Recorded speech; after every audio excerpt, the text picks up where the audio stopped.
Transparency International, the global anti-corruption watchdog, says Africa is the worst performing as a whole, but there is some momentum. Transparency International's Maggie Murphy describes Africa's year in corruption on the continent. Established anti-corruption commissions or fraud officers, so they're actually taking the issue much more serious. So we might see a bit of a delay. Maybe in 5 years' time we'll see some really great scores coming out of Africa, but there's a lot of work still to be done. But things may change as some AU nations are taking measures to address corruption. Nigerian President Muhammadu Buhari and Kenyan President Uhuru Kenyatta have recently made clean governance their pet issue.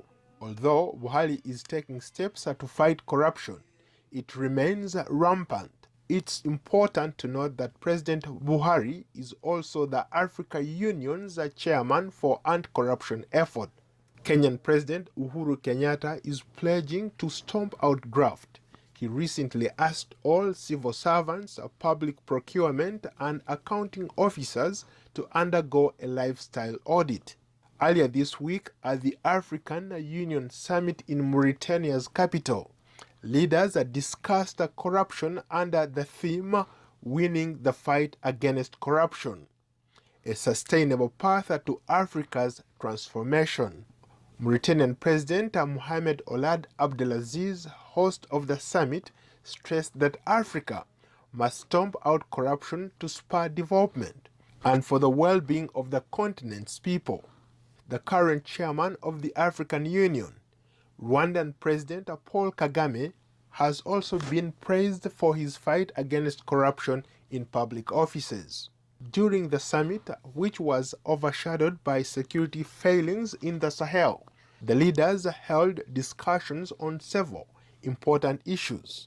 Among them were the AU's structural reforms, the African continent's free trade area and ways to resolve a crisis in Africa, and the realization of the African Agenda 2063.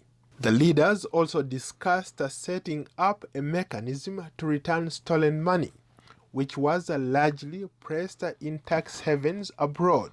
The African Union says approximately 70% of income from Africa's resources are squandered or diverted. Paul Ndiho, VOA News, Washington.